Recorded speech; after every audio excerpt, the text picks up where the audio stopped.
Hello everyone, class 6 maths zone exercise 3.4 question number 7. Reduce each of the following fractions to the lowest terms. आपको क्या करना है, जो fractions दिए गए हैं उनको lowest term यानी छोटे रूप में काट कर लिखना है। तो छोटे रूप में काट कर लिखने का टर्म क्या होता है, जैसे ए दिया गया 161/207। बात आ रही समझ में। अब दिया ये गया है कि लोएस्ट टर्म में कैसे हम लाते हैं किसी भी फ्रैक्शन को, तो फाइंड आउट करते हैं। तो हम ये पाते हैं कि 161 7 से डिविजिबल है, लेकिन 207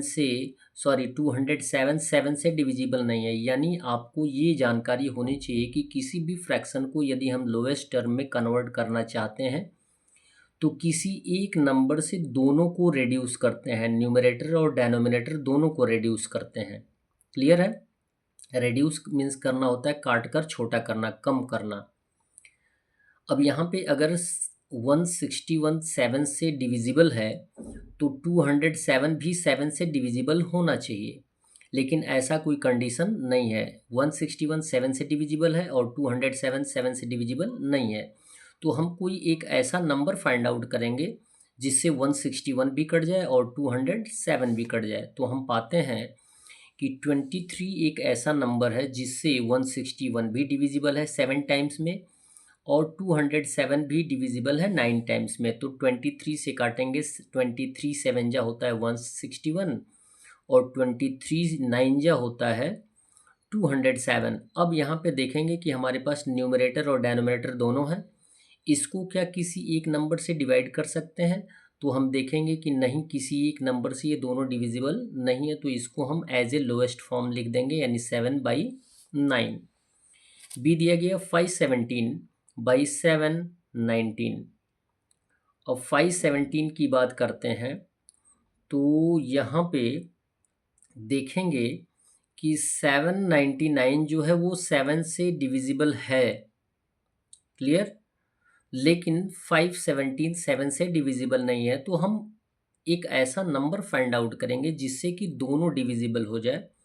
तो हमने फाइंड आउट किया है कि 517 और 799 दोनों 47 से डिविजिबल है। कभी भी देखेंगे आप कि यदि ऑड नंबर्स हैं तो वो ऑड नंबर से कोशिश करके काटने का प्रयास करेंगे। तो 517 और 799 दोनों जो हैं किससे डिविजिबल हैं, 47 से डिविजिबल है। 517 को 47 से डिवाइड कर देंगे तो 11 आएगा और 799 को 47 से डिवाइड कर देंगे तो 17 आ जाएगा।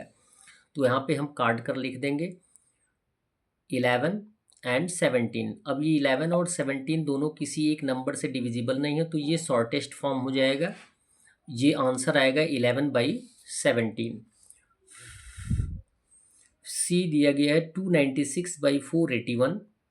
अब 296 ये क्या है, इवन नंबर है, 2 से डिविजिबल है, लेकिन 481 इवन नंबर नहीं है, ये 2 से डिविजिबल नहीं है। तो हमें ये सर्च करना है कि क्या ये 3 से डिविजिबल है, नहीं है। 3 से डिविजिबल नहीं है तो 4 से देखेंगे, 5 से देखेंगे, 6 से देखेंगे, 7 से देखेंगे, यानी किसी एक नंबर से दोनों डिविजिबल होने चाहिए। तो 296 को हम डिवाइड कर देंगे 37 से, यानी आप ये कह सकते हैं कि दोनों नंबर जो है न्यूमरेटर और डेनोमिनेटर दोनों 37 से डिविजिबल है। यदि 296 को हम 37 से डिवाइड कर देंगे तो 8 टाइम्स में कट जाएगा और 481 को 37 से डिवाइड कर देंगे तो 13 टाइम्स में कट जाएगा। तो इसको हम काट कर लिख देंगे कि 37 8 जा 296 और 37 13 जा 481। 8 और 13 किसी एक नंबर से डिविजिबल नहीं है, तो ये लोएस्ट फॉर्म हो जाएगा 8/13।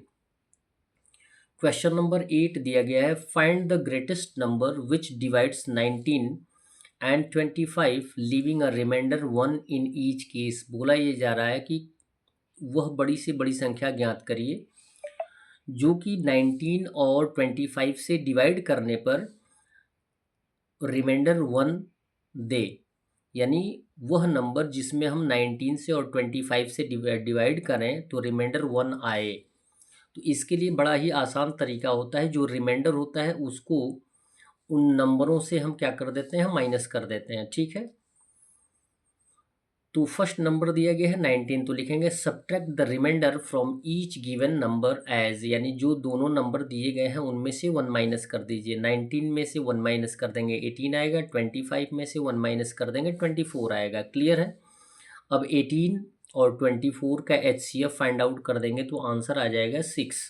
क्लियर है? तो वो छोटी से छोटी संख्या क्या हो जाएगी?